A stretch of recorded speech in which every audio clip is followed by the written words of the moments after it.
Welcome to our presentation on quadratic equations and functions. Now on to Kelvin for an introduction.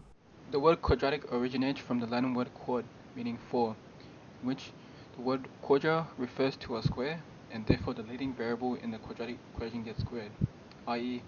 x squared.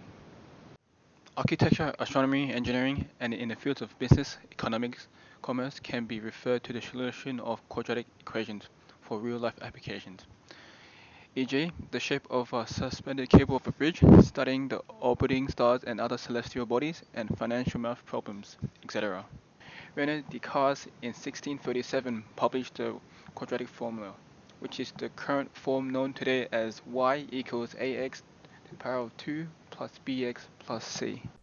Now that we understand how quadratics came to be, we can learn about how they exist mathematically.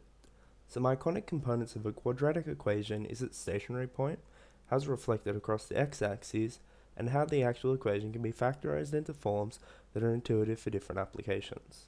The cause for a quadratic to be reflected across the x-axis comes from the squared term, which can be seen clearly in the standard form.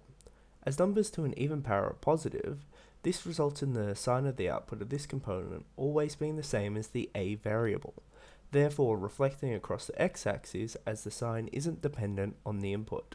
For this example, you can see all of the key graphical components of the quadratic 2x to the power of 2 plus 5x plus 3. One or more stationary points is another distinguishing component of a quadratic. The location of the stationary point can be found by taking the derivative of the quadratic and solving for x when the derivative is 0. For this quadratic, you can see that the stationary point is immediately apparent when the quadratic is in vertex form. Here, you can see the stationary point of a negative 1.25, negative 0.125. The y-intercept can also be discovered in a similar way.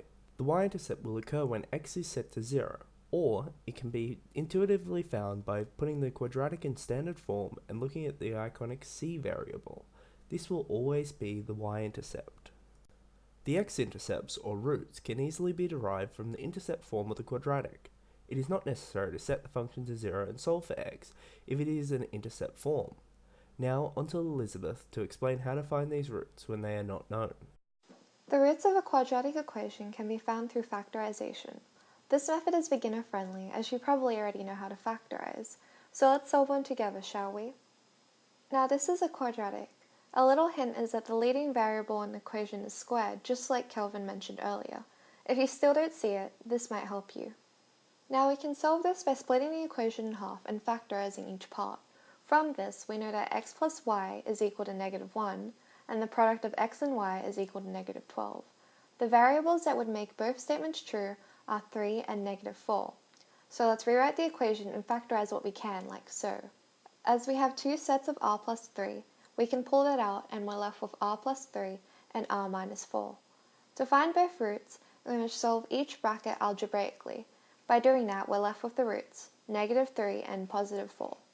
Although this method is very simple, it is somewhat tedious. A more efficient method of solving quadratics is through the quadratic formula. Each version of the equation gives an x-intercept of the quadratic. Implications of quadratic equations are shown in the military field, where quadratic equations are used for the calculations of the trajectory of missiles for both offensive and defensive purposes. Weapon systems that use quadratic equations include the THAAD anti-missile defense system and ICBMs. Social implications include the change in new forms of military warfare, as the development of nuclear weapons shifted warfare, which created the concept of mutually assured destruction, or MAD for short, which was the concept used during the Cold War between the Soviet Union and the United States. Environmental implications include the overall reduction of agricultural productivity and the potential increases in radioactivity in arable and fertile lands. Ethical implications include the increase in destruction capabilities of human lives from military systems. This formula has proved invaluable in real-world scenarios where an object behaves in a parabolic nature. As a result of this research, there have been weapon systems that have revolutionized global politics and the destructive capabilities of people.